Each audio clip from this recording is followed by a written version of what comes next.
Zat yang maha syukur, yang telah memberikan beribu-ribu nikmat yang tidak terukur. Nikmat iman, nikmat Islam, sampai nikmat sehat walafiat, sehingga kita bisa berkumpul di tempat yang insya Allah diberkahi oleh Allah Subhanahu wa Ta'ala. Seandainya air laut yang ada di muka permukaan bumi ini kita jadikan sebagai tinta, lalu pepohonan-pepohonan dan dedaunan kita jadikan sebagai sebuah kertas, niscaya tinta dan kertas tersebut tidak akan cukup untuk menuliskan nikmat Allah yang telah berikan kepada kita semuanya. Selanjutnya, salawat serta salam semoga tercurah limpahkan kepada Nabi yang kalau bukan karenanya Allah menciptakan alam semesta ini. Siapakah dia? Tidak lain dan tidak bukan, yaitu Nabi Muhammad Sallallahu Alaihi Wasallam. Semoga keluarganya, sahabatnya, dan kita selaku umatnya yang mengikuti sunnah-sunnahnya semoga mendapatkan syafaat kelak di yaumul qiyamah. Saudari kaum muslimin yang dirahmati oleh Allah Subhanahu wa Ta'ala, tema yang akan saya berikan atau sampaikan pada ceramah kali ini adalah semua diuji dan semua mampu.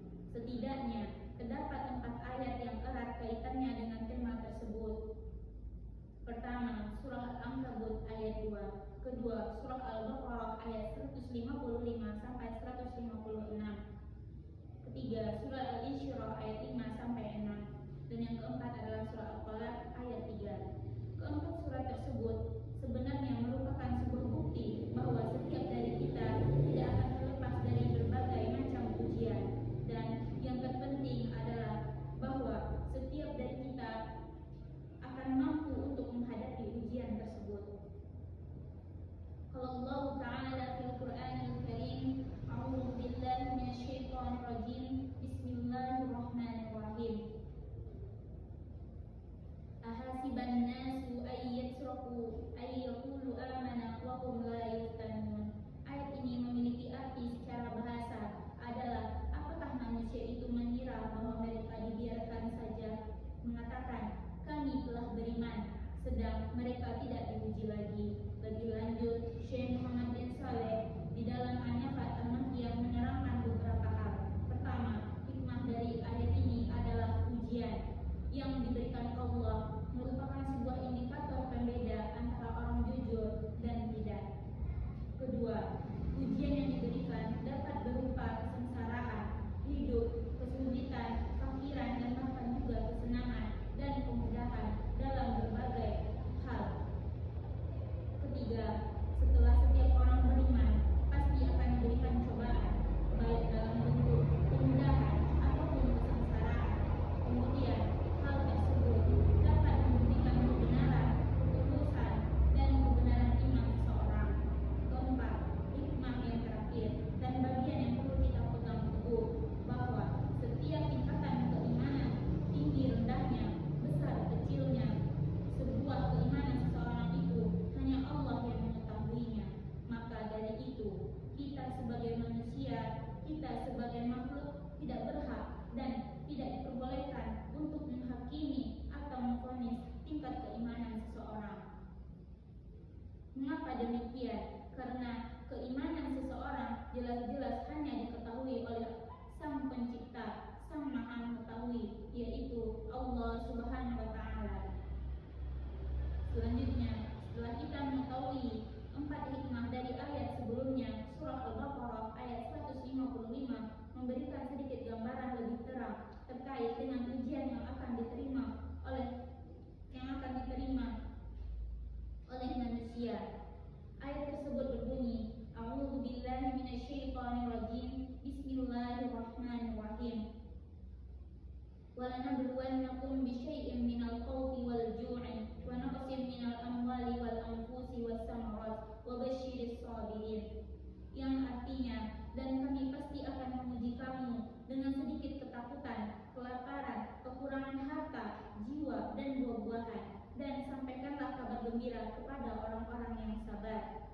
Allah memberikan kabar bahwa dalam ayat tersebut Dia hanya akan menguji hamba-hambanya dengan sedikit kelaparan dan ketakutan, dengan sedikit dari yang keduanya. Selanjutnya, terdapat sebuah ayat yang menunjukkan sebuah kepastian yang bisa kita jadikan pegangan dalam setiap menghadapi ujian. Janji tersebut seperti tergambarkan dalam surah Al-Insyirah ayat 5 sampai 6. A'udzu billahi minasyaitonir rajim. Bismillahirrahmanirrahim. Fa inna ma'al usri yusra. Inna ma'al usri yusra. Yang artinya, karena sesungguhnya bersama kesulitan ada kemudahan. Terdapat dua hal penting yang perlu diperhatikan dalam ayat ini. Pertama, kedekatan antara kesulitan yang dihadapi dengan kemudahan sesudahnya. Arti kata bersama, walaupun maksudnya sesudah adalah untuk menggambarkan betapa dekatnya dan sikapnya waktu antara kehadiran kemudahan dengan kesulitan yang sedang dialami. Kedua, terdapat dan kemudahan dalam satu kesulitan. Setelah kita mengetahui setiap manusia akan memperoleh ujian, bentuk-bentuknya, hingga kemudahan yang akan kita peroleh, maka akan muncul pertanyaan, jadi apa yang perlu kita lakukan? Terdapat dalam surah At-Talaq ayat 3 sedikit memberikan gambaran kepada kita arti penting dari berserah diri. Setelah kita menerima ujian, kita telah sabar dalam menghadapinya, menjadi lebih sempurna apabila kita imbangi dengan tawakal. A'udzu billahi minasyaitonir rajim. Bismillahirrahmanirrahim. Wa yarzuqhu min haitsu la yahtasib. Wa man yatawakkal 'ala Allahi fa huwa hasbuh. Innallaha balighu amrih. Qad ja'ala Allahu likulli syai'in qadara. Shadaqallahul 'azim. Artinya, dan memberinya rezeki dari arah yang tiada disangka-sangkanya, dan barang siapa yang bertawakal kepada Allah, niscaya Allah akan mencukupkan keperluannya. Sesungguhnya Allah melaksanakan urusan yang dikehendakinya. Bertawakal itu berarti berserah diri